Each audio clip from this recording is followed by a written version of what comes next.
আসসালামু আলাইকুম রহমতুল্লাহ। আহ,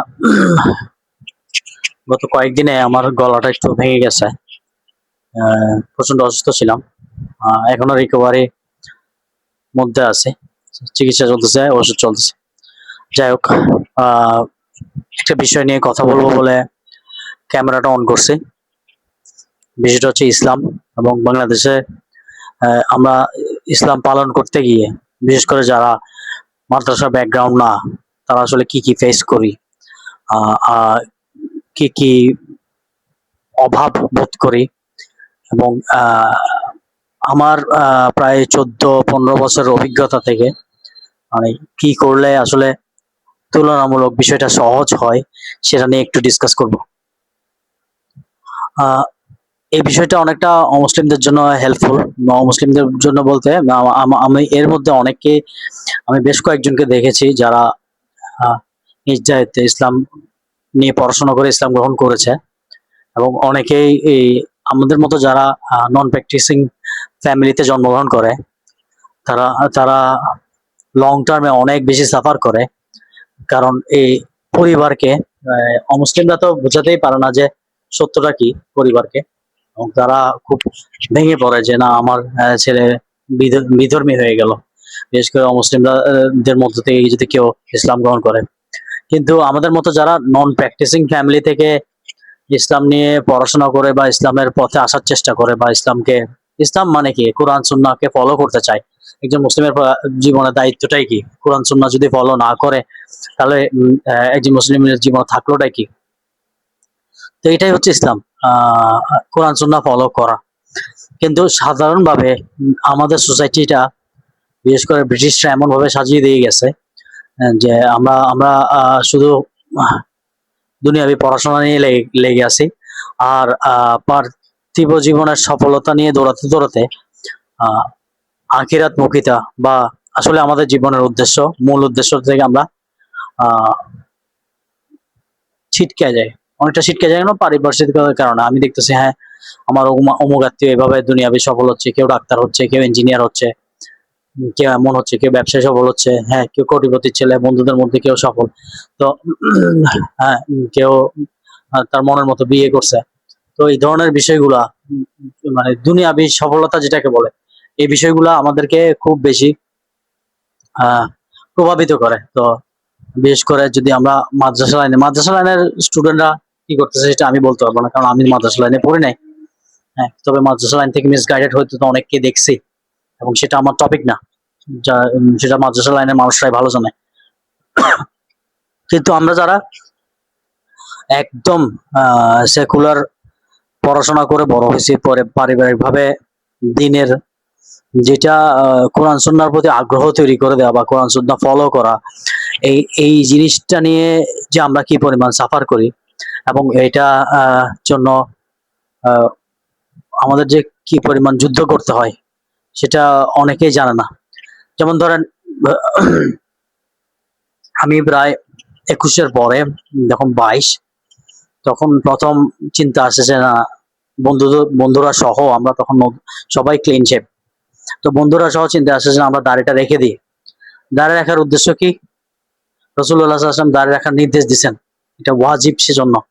কিন্তু দেখেন আমাদের সোসাইটিতে কিছু শ্রেণীর হুজুর, আহ সম্মানের সাথে বলতেছি, ওনারা সোসাইটিতে এমন ভাবে ছড়াইছে দাঁড়িয়ে রাখাটা অনেকটা মানে সাধারণ সুন্নাহ বা মুস্তাহাব টাইপের, যেটা রাখলেও চলে, না রাখলেও চলে। অথচ দাঁড়িয়ে রাখাটা ওয়াজিব বিষয়। আপনি আপনি দাঁড়িয়ে না রাখলে খুব সহজে চেনা মুশকিল যে আপনি অপরিচিত, যদি ব্যক্তিগতভাবে পরিচয় না থাকে, খুব সহজে চেনা মুশকিল যে আপনি মুসলিম কি মুসলিম না। তো লম্বা দাঁড়িয়ে রাখা, শুধু দাঁড়িয়ে রাখা না, লম্বা দাঁড়িয়ে রাখাটা কি ওয়াজিব, বাধ্যতামূলক। তো প্রথমে যখন একটা পুরুষ, আমি মেয়েদের বিষয়গুলো আনবো না এখন, যে আমি পুরুষ হিসেবে পুরুষদের কথা বলছি, যখনই মানে কেউ যখন দাড়ি লম্বা করতে যায়, সে রীতিমতো যুদ্ধে পড়ে যায়। যেমন ধরেন আমি যখন প্রথম দাড়ি রাখি, আমার পরিবার পরিজন কিন্তু মানে প্রথম দিকে সহজভাবে মেনে নেয়নি, এবং আত্মীয় স্বজন কিন্তু প্রচুর সমালোচনা করছে পিছন থেকে। তো আমার আব্বা কিন্তু আমার আত্মীয় স্বজনকে খুব কেয়ার করে। তো যখনই আমার পেছনে সমালোচনা করছে, আমার আব্বাকে একটু করে উস্কাই দিছে, আমার আব্বা বাসায় আসে আমাকে পাল্টা আক্রমণ করছে, কষ্ট দিছে। আল্লাহ তাকে মাফ করুক, আল্লাহ তাকে জান্নাত নসিব করুক। আমি সেটা বলছি না, আমি সবসময় মন থেকে আল্লাহ কাছে আমার বাবার জন্য দোয়া করি, আল্লাহ তাকে জান্নাত নসিব করুক। উনি নিজেও কিন্তু শেষে দাঁড়িয়ে রাখছেন। কিন্তু কথা হচ্ছে এইটা না, আমরা যারা দাড়ি রাখি তাদের পিছনে হর হামেশা মানুষ লেগে থাকে। আর এবং এটা আপনার কাছের মানুষগুলা বেশি, বিশেষ করে আত্মীয় স্বজন। আত্মীয় স্বজন অনেক আছে আমাদের চেয়ে বয়সে অনেক বড়, তারা এখনো দাঁড়িয়ে রাখার তৌফিক আল্লাহ তাদেরকে দেয় নাই। এবং তাদের যুক্তি কি, বয়স হলে রাখবে, বয়স হলে রাখবে মানে ওরা দুনিয়ার আকাম কুকাম ফালতুমি সব করে মনে হচ্ছে বুড়া বয়সে রাখবে, তবা করবে, মানে তবাটা হচ্ছে লাস্ট, আগে দুনিয়াতে এনজয় করে নে। তো এইটা নিজেদের লেস তো কাটা, নিজেদের লেস কাটা। এখন তারা চায় কি, আহ, এই এই ছোট বাচ্চা 21 বছর, মানে তাদের জন্য আমরা অবশ্যই বাচ্চা ছিলাম, এই 21-22 বছরের ছেলেরা দাঁড়িয়ে রেখে দিচ্ছে। এখন আমরা কি করবো, আমরা কাকে কি বলবো, এরা দাঁড়িয়ে রাখতেছে তো আমাদেরকে মানুষ ধরবে। এবং সেজন্য তখন তারা পাল্টা আক্রমণ করছে, তুমি কেন এত অল্প সময় দাঁড়িয়ে রাখছো, দাঁড়িয়ে রাখার একটা সময় আছে না, দাঁড়িয়ে রাখার সময় আছে, সময়ের কারণে আপনাকে, আমি বিশ্বাস করবেন না, আমি হয়তো বা আমি অনেক হ্যারাসমেন্টের শিকার হয়েছি, সব আমি এখানে ভেঙে বলতে চাই না, আমি অনেক হ্যারাসমেন্টের শিকার হয়েছি, মারধরেরও শিকার হয়েছি, মারধরেরও শিকার হয়েছি। এখন সেটা আমি ভেঙে বলছি না, কিন্তু অনেকে শুধু দাড়ির কারণে প্রচুর মারধরের শিকার হয়, ফ্যামিলি থেকে প্রচুর মারধরের শিকার, মারধর বকাঝকা যা সব শুধু দাঁড়িয়ে রাখার কারণে। অথচ দাঁড়িয়ে রাখলেই সব না, দাঁড়িয়ে রাখার পর আরো দিনের কত কিছু মেনটেন করতে যে কি পরিমাণে হিমশিম খাইতে হয়। আপনি আপনি চিন্তা করে দেখেন, আমাদের 100 পর্দা নন মাহারাম মেনটেন করে চলাটা কত কঠিন। আপনি একটা ভালো চাকরি পাবেন না মাহারাম মেনটেন করার কথা চিন্তা করলে, ওখানে মেয়ে থাকবে, মেয়েদের সাথে আপনার প্রয়োজন অপ্রয়োজনীয় কথা বলতে হবে। এবং কিছু কিছু হুজুর ছাড় দিছে, বলছে না এইটা ক্ষেত্র বিশেষ যায়, এবং ক্ষেত্র বিশেষ যায় শয়তান তো আপনাকে সারাক্ষণ সারাক্ষণ এই জন্য উস্কাইতে থাকবে। হ্যাঁ, যারা যারা খুব সহজ মনে করে তাদের জন্য সহজ, আমার কাছে মনে হয় না বিষয়টা এতটা সহজ। আমি আমি একটু আমি ধুমধারাক্কা বলে ফেলি কথাবার্তা, আমি লুকাই না কিছু। এরপরে আহ দাঁড়ের বিষয়টা বাদ দিলে দেখেন, সবার আগে আসে আকিদা। আপনি যখন আকিদার বিষয়টা জানবেন, ইসলামের আসলে মূল আকিদা কি, আমাদের দেশে প্রচলিত ইসলামের নামে যা কিছু হয় বেশিরভাগই ভণ্ডামি, তখন আপনি মহা বিপদে পড়ে যাবেন। কারণ আপনি যখন পড়াশোনা করার মাধ্যমে জানবেন যে সত্যটা কি, এবং অধিকাংশ হুজুর এটা লুকাচ্ছে, এবং সত্যটা আপনি পালন করতে যাবেন, তখন আপনার খুবই কষ্ট হয়ে যাবে। না আপনি বাবা মাকে বুঝাতে পারবেন, না আপনি আত্মীয় স্বজনকে বুঝাতে পারবেন, না আপনি হকটা পালন করতে পারবেন, আপনার ফ্যামিলি আপনার জন্য বাধা হয়ে দাঁড়াবে, যে আপনাকে দিন পালন করতে দেবে না, বুঝতে দেবে না। বেশিরভাগ মানুষ ফেস করে কি দেখেন, মৃত ব্যক্তিকে নিয়ে করণীয়, মৃত ব্যক্তিকে নিয়ে আমাদের দেশে যত ননসেন্স আছে সব করা হয়। মানুষ মারা গেছে, তাকে নিয়ে সব রকম ননসেন্স করা হবে, এটা নাকি সামাজিকতা। সামাজিকতা নষ্ট করিও না তুমি, আমি সামাজিকতা নষ্ট করি না। তাহলে খুব সামাজিকেরা মানে এত সামাজিক যে মৃত ব্যক্তিকে যদি কবরে শাস্তিও পায় কোনো সমস্যা নাই তাদের, এত সামাজিক তারা, নিজেদের স্বার্থ ঠিক থাকতে হবে। মৃত মানুষ মারা গেছে, তারা ওই গরম গরম মানে কি মাংস খাবে, মাছ খাবে, এটা এটা নাকি সামাজিকতা। মানে এটা মানে সবাইকে নিয়ে ফাসেক জালেম, মানে সমাজের যত কালপ্রিট আছে সবাইকে নিয়ে বসে খাওয়া দাওয়া, বিশাল একটা খাওয়ার আয়োজন করবে, এটা নাকি সামাজিকতা। এবং যারা আয়োজন করবে এরা অনেক বড় কালপ্রিট। সে সারাদিন ঠিক মতো নামাজ কালাম পড়ে না, না তার পর্দার হেফাজত আছে, না ইমানদারির কোনো খবর আছে, কিন্তু সে মানুষ মারা গেলে সে খুব ফুর্তি করে খাবার আয়োজন করবে, এবং আয়োজন করে দেখাতে দেখছো আমি কত দিনদার, আমি নামাজ পড়ি না ঠিক আছে, আমি নামাজ পড়ি না ঠিক আছে, কিন্তু আমি দিনদারি ঠিক রাখছি কি, মানুষ মারা গেলে ফুর্তি করে খাবার খেয়ে। তো এগুলা যখন আপনি বাধা দিবেন বা এগুলা থেকে দূরে সরে আসবেন, তখন সমাজ আপনাকে নাম দিবে আপনি একঘরে হয়ে গেছেন। কিরে ওমর ফারুক তো মেজবানিতে নিতে যায় না, হ্যাঁ, ওমর ফারুক তো বিয়ের দাওয়াত দিলে বিয়ের দাওয়াতে যাইতে চায় না, একেবারে অসামাজিক। কি করতে হবে, নারী পুরুষ একাকার হয়ে আড্ডা দিতে হবে, গান বাজনা করতে হবে, এই সামাজিক। আপনি আপনি খুব সহজে অসামাজিক হয়ে গেলেন যখন আপনি কোরআন হাদিস বোঝা শিখলেন। দেখেন, কোরআন হাদিস থেকে বিচ্ছিন্ন হওয়ার সবচেয়ে বড় কারণ কোরআন হাদিস পড়তে না দেওয়া।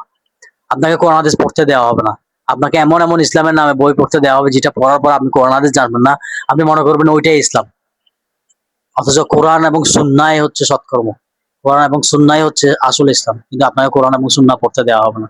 কোরআন এবং সুন্নাহ যদি আপনি পড়তে চান, কোরআন এবং সুন্নাহর কথা যদি আপনি বলতে চান, আপনাকে একটা আলাদা ট্যাগ লাগায় দেওয়া হবে।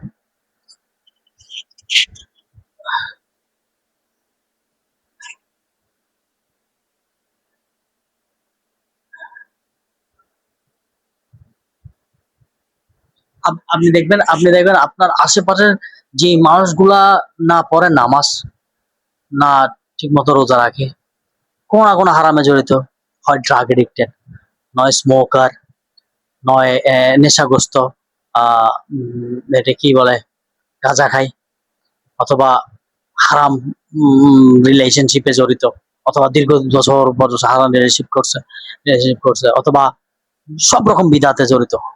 এরাই আপনার পিছনে খুব উঠে পড়ে লাগবে। আপনি যখনই দিনের কথা বলবেন, আপনি যখন হকের কথা বলবেন, আপনি যখনই কোরআনের কথা বলবেন, আপনি তখনই সুন্নাহর কথা বলবেন, এরা আপনার পিছনে উঠে পড়ে লাগবে। কারণ এদের সামাজিকতা নষ্ট হচ্ছে। সামাজিকতা মানে কি জানেন? পার্থিব স্বার্থগুলো নষ্ট হয়ে যাচ্ছে তাদের। তাদের পার্থিব স্বার্থ নষ্ট হয়ে যাওয়ার কারণে উঠে পড়ে লাগবে। তো দিন বোঝার কারণে, দিন পালন করার কারণে সর্বপ্রথম উম মানে বেশিরভাগ যুবকরা নিজের পরিবার আত্মীয়স্বজনকে হারায় ফেলে। কারণ সে হক কথা বলা শুরু করে। আর হক কথা কেউ হজম করতে চায় না। হক কথা কেউ হজম করতে চায় না। কেউ হারাম উপার্জন করে, আপনি দেখাই দিলেন। মিষ্টি করে হোক, ইচ্ছার ইঙ্গিতে হোক, যে সে আপনাকে কোনোদিন পছন্দ করবে না। কারণ হারামি উপার্জনের মজা পেয়ে গেছে সে। সে হালালে ধৈর্য ধারণ করবে না। কারণ হালাল তো সীমিত। আপনি আপনি ব্যাংকের সাথে লেনদেন করা, আহ অপ্রয়োজনীয় লেনদেন করা, যেটা করলে আপনার আপনার সুদের সাথে জড়িয়ে যাওয়ার চান্স আছে, ওগুলা যদি আপনি মানা করেন, তাহলে আপনি শত্রু হয়ে যাবেন। তাহলে আপনার সোসাইটি মেনটেন করতে হলে, ফুটানি মারতে হইলে আপনার ব্যাংক লোন করতেই হবে। আপনি দেখেন, আমার চোখে দেখা বেশিরভাগ তথাকথিত ধনী ব্যাংক লোনে আক্রান্ত। তারা সে ব্যাংক লোন করে বিল্ডিং করছে, গাড়ি করছে বেশিরভাগ, এবং সে আস্তে আস্তে কি লোন গুলো শোধ করতেছে। তো তো সুদের সাথে জড়িত আল্লাহ রসুল সাল্লাল্লাহু আলাইহি ওয়াসাল্লাম মানা করছে। এখন আপনি যদি এগুলো দেখেন, আপনি শত্রু হয়ে যাবেন। না আপনার সমাজে বন্ধু থাকবে, না আপনার সমাজে আত্মীয় স্বজন থাকবে, না আপনার সমাজে পরিবার থাকবে। আপনি আপনি দেখবেন যে একটা লুচ্চা, কথার কথা মানে সারা রাত নাচ গান করে মেয়েদেরকে নিয়ে, সে আপনাকে উপদেশ দিতে আসবে, বড় বড় উপদেশ দেবে। তো সে একটা লুচ্চা, সে রাত ভর মেয়ে নিয়ে নাচ গান করে। মানে যারা নিজেদেরকে বড় মনে করা শুরু করে, আপনি কেন দাঁড়িয়ে রাখিয়ে ফেলছেন, আপনি কেন কোরআন সুন্নাহকে মেনে নিয়েছেন, আপনি কেন বিনয়কে বেছে নিয়েছেন, তারা আপনার উপর চড়াও হবে। আপনি দেখবেন যে সমাজের গুন্ডা ভান্ডা আপনাকে দুর্বল মনে করবে কোরআন হাদিস পালন করার কারণে, দাঁড়ানোর কারণে।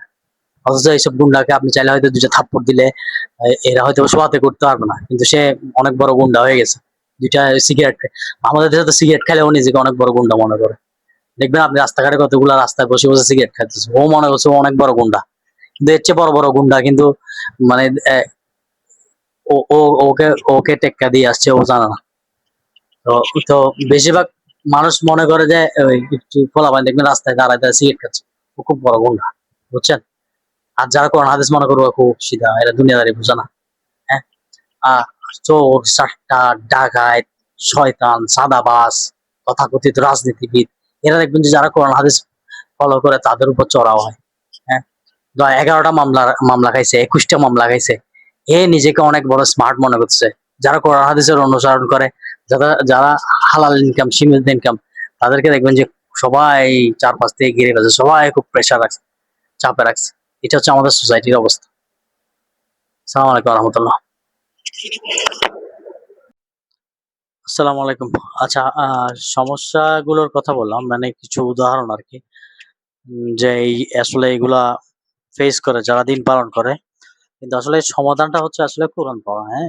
আমি যতটুক আমার 15 ইয়ার্স অভিজ্ঞতা বুঝলাম যে আপনি সরাসরি যত কোরআন পড়বেন, সেটা তিলাওয়াত, পাশাপাশি তাফসীর পড়া। ধরেন এই যে তাফসীর, ইবনে কাসিরটা আমার কাছে বেস্ট মনে হয়। তাফসীর ইবনে কাসির ডিটেইলস বিশেষ করে আমার কাছে ইসলামিক ফাউন্ডেশন পছন্দ করার কারণ হচ্ছে ইসলামিক ফাউন্ডেশনটা সংক্ষিপ্ত করে নাই। এখানে ইবনে কাসির যা কিছু দিছেন, দুর্বল হাদিস সহ তাই দিছেন। এবং এটা জানার জন্য পড়া পড়া উচিত। আমি যেটা সংক্ষিপ্ত সেটা আমি প্রেফার করি না আমার জন্য।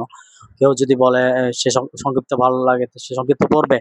কিন্তু আমি বেস্ট সলিউশন পাইছি যেটা যে বাধা ছাড়া দিন পালন করা ইম্পসিবল। বিশেষ করে এমনিতেই আমাদের কিন্তু ইমান আপ ডাউন করে। সোসাইটির কারণে আমরা এমন একটা জায়গায় বড় হয়েছি যেখানে আমাদের ইমানটা আপ ডাউন করে। সেইখানে যদি হ্যাঁ, পারিপার্শ্বিক থেকে এভাবে চাপ আসে তখন আরো কঠিন হয়ে যায়। তো এইজন্য সবচেয়ে বড় সমাধান হচ্ছে কোরআন পড়া। কোরআন তিলাওয়াতের পাশাপাশি তাফসির ইবনে কাসির পড়া, তাফসির পড়া, বোঝা। এর পরে এই ২ টার পরে আস্তে, আস্তে কোরআনের অ্যারাবিকটা বোঝার চেষ্টা করা। এবং তাফসির ইবনে কাসির পড়লে আসলে সুন্নাহ বেশিরভাগ হাদিস এখানে চলে আসে। তো আসলে আলাদা করে হাদিস পড়লে ভালো। আলাদা মানে ইবনে কাসির পড়লে হাদিসগুলো আসলে ঘুরে ফিরে রিলেটেড হাদিস ঠিকই চলে আসে। সেজন্য আলাদা করে হাদিস পড়াটা অতটা মানে তখন অতটা বেশি জরুরি হয়ে ওঠে না আরকি। কারণ হাদিস পড়া হয়। তাফসির ইবনে কাসির পড়লে কোরআনও পড়া হয়, হাদিসও পড়া হয়। এটা হচ্ছে তাফসির ইবনে কাসির পড়ার মজা। কেউ যদি বলে যে না আমি ইবনে কাসির পড়ছি, এবার তাহলে সে তাফসির ইবনে তাবারি পড়বে এটা আরকি। ট্রান্সলেশনটা ইসলামিক ফাউন্ডেশনের পুরোটা ট্রান্সলেট করছে কিনা আমি জানি না। এই এই এটাই হচ্ছে ঘুরে ফিরে সলিউশন। আমি দেখছি আমার ক্ষেত্রে আমি যদি এটা মেইনটেইন করতে না পারি আমার আ খুব কষ্ট হয়ে যায়। আমার ঈমান নিয়ে চলতে কষ্ট হয়ে যায়, দিন পালন করতে কষ্ট হয়ে যায়, সালাতে অটল থাকতে কষ্ট হয়ে যায় এবং পারিপার্শ্বিকতা ফেস করতে বেশি কষ্ট হয়ে যায়। বিশেষ করে আমার আমার অ অ অ প্রচুর শত্রু হয়। পরিবার, আত্মীয়স্বজন সব শত্রুর কারণ কি? সততা, দিনদারিতা। সততা, দিনদারিতার কারণে আমাকে সবসময় প্রেশার ফেস করতে হয়। হ্যাঁ, আমি আমাকে অনেকে বলছে, "না তুমি ব্যাংকে জব করো।" আমি কখনো ট্রাই করি নাই। আমার এ আমি আমি আমার ব্যাংকে অ্যাকাউন্ট করি নাই।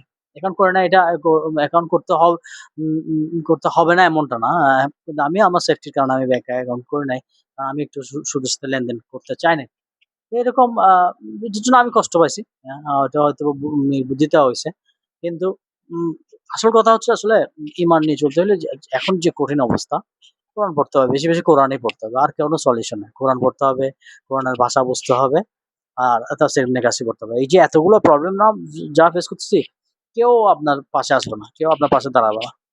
আমি গত প্রায় ১৫ দিন খুবই অসুস্থ বিছানায় পড়া। আমার পরিবারের একটা সদস্য আমাকে একটু দেখতে আসে নাই। কারণ আমি অথচ আমি সারাটা জীবন মানে শরীরে যতটুক কুলাইছে তাদের জন্য আ ওইটি চিটাঙ্গা ভাষায় বলে রথ ক্ষয় করাটা করছি আরকি।